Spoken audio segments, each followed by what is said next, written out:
प्रधानमंत्री अटल बिहारी वाजपेयी और श्री लालकृष्ण आडवाणी को लेकर एक नया खुलासा हुआ है। खुलासा ये है कि बीजेपी में कुछ लोग उस समय लालकृष्ण आडवाणी को प्रधानमंत्री और श्री अटल बिहारी वाजपेयी को राष्ट्रपति बनाना चाहते थे। ये मामला 2002 का है और खुलासा किया है अशोक टंडन ने, जो उस समय प्राइम मिनिस्टर ऑफिस में सूचना सलाहकार थे वाजपेयी जी के। श्री टंडन ने एक किताब लिखी है जिसका हाल ही में विमोचन हुआ। उसका नाम है the reverse swing, colonization to cooperation. इस किताब में टंडन जी ने यह खुलासा किया है कि उस समय जो बीजेपी या एनडीए की शीर्ष टीम थी, जो नेतृत्व के सवाल पर इस तरह के विचार करती थी या निर्णय ले सकती थी, जाहिर है कि उसमें संघ के लोग भी शामिल होंगे, क्योंकि इतने बड़े निर्णय में राष्ट्रीय स्वयंसेवक संघ की भूमिका होती है। उस समय राष्ट्रपति पद का चुनाव होने वाला था और सुझाव ये दिया गया था कि वाजपेयी जी रायसीना हिल में राष्ट्रपति निवास चले जाएं, यानी राष्ट्रपति बन जाएं, और उनकी जगह लालकृष्ण आडवाणी को प्रधानमंत्री बना दिया जाए। लेकिन वाजपेयी ने इस सुझाव को ठुकरा दिया था। श्री टंडन का कहना है कि वाजपेयी ने इस पर ऐतराज ये किया था कि भारतीय लोकतंत्र के लिए ये उचित नहीं होगा कि प्रधानमंत्री खुद ही राष्ट्रपति बन जाए। तो इस तरह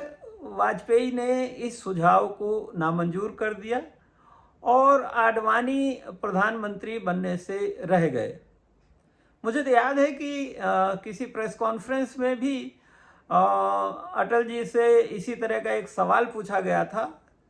तो उन्होंने कहा था, न मैं टायर्ड हूँ न रिटायर्ड हूँ। तो यानी न तो मैं अभी थका हूँ और न मैं अभी अवकाश लेने के मूड में हूँ। कहते हैं कि वाजपेयी जी और आडवाणी जी अच्छे मित्र तो थे ही, एक टीम में काम करते थे, लेकिन वाजपेयी जी ने इतने मतलब वो चतुर कह सकते हैं राजनीति के खिलाड़ी कि उन्होंने आडवाणी जी की कई कोशिशें इस तरह की थी कि वो प्रधानमंत्री बने, उनको कामयाब नहीं होने दिया और उनको उप प्रधानमंत्री पद से ही संतोष करना पड़ा।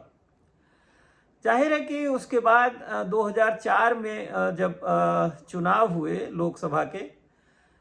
तो शाइनिंग इंडिया के नारे के बावजूद बीजेपी चुनाव हार गई थी और उसके बाद आडवाणी जी के नेतृत्व में ये चुनाव लड़ा गया था। तो इसलिए इसके बाद जो जब 10 साल तक मनमोहन सिंह सरकार रही और उसके बाद फिर नेतृत्व जो है बीजेपी का उनके हाथ से चला गया नरेंद्र मोदी जी के पास, और अब लालकृष्ण आडवाणी और डॉक्टर मुरली मनोहर वाजपेयी दोनों जो उस समय के बड़े नेता हैं, जो त्रिमूर्ति कही जाती थी, अटल, आडवाणी, जोशी, तो ये दोनों नेता इस समय मार्गदर्शक मंडल में हैं, जिसका मतलब ये है कि वो मतलब उनकी कोई भूमिका नहीं है, शो पीस बन के रह गए हैं और किसी मामले पर वो अपनी प्रतिक्रिया भी नहीं व्यक्त करते। अशोक टंडन ने अपनी इस किताब में एक और खुलासा किया है कि उस समय जब राष्ट्रपति का चुनाव हो रहा था 2002 में, तो अब्दुल कलाम साहब का नाम जो है वो वाजपेयी जी ने ही सुझाया था। उनका ही ये एक तरह से तुरुप का पत्ता था। और जब विपक्ष के लोग यानी कांग्रेस में सोनिया गांधी, प्रणब मुखर्जी और डॉक्टर मनमोहन सिंह ये वाजपेयी जी के पास गए विचार विमर्श के लिए राष्ट्रपति के उम्मीदवार पर, तो वाजपेयी जी ने जब डॉक्टर कलाम का नाम लिया तो बिल्कुल सोनिया गांधी और ये लोग हतप्रभ रह गए और इन्होंने कहा कि आपने तो ऐसा नाम सुझाया है कि जिसको हम मना भी नहीं कर सकते। और बाद में कांग्रेस ने समर्थन दिया, फिर उसके बाद मुलायम सिंह यादव ने भी समर्थन दिया और मुलायम सिंह यादव ने ये कहा कि डॉक्टर कलाम मेरी पसंद के हैं। तो इस तरह डॉक्टर कलाम जो है वो राष्ट्रपति बने। लेकिन इससे पहले जो बीजेपी सर्कल्स में एक सुझाव ये भी चल रहा था इस किताब के मुताबिक कि पीसी अलेक्जेंडर जो उस समय महाराष्ट्र के गवर्नर हैं, उनको राष्ट्रपति पद के लिए प्रस्तावित किया जाए, चुना जाए। और उसके पीछे राजनीति ये थी कि अगर पीसी अलेक्जेंडर राष्ट्रपति बन जाते हैं तो एक तो माइनॉरिटी के तो हैं ही, वो ईसाई समुदाय के हैं, तो अगर वो बन जाते हैं तो इसके बाद फिर वो सोनिया गांधी प्रधानमंत्री नहीं बन सकेंगी, क्योंकि दोनों राष्ट्रपति और प्रधानमंत्री दोनों ईसाई समुदाय से हो, ये नहीं चलेगा। तो ये इस तरह की जो सत्ता प्रतिष्ठान में जो अंदरूनी चालें होती हैं हर जगह, और अशोक टंडन चूँकि वहाँ लंबे समय तक थे, 1998 से 2004 तक, तो बहुत सारी चीज़ें उन्होंने देखी, सुनी, समझी, और उन्हीं अपने संस्मरणों को जगह दी है उन्होंने इस किताब में। तो इस किताब से इस बात की एक पुष्टि होती है कि वाजपेयी जी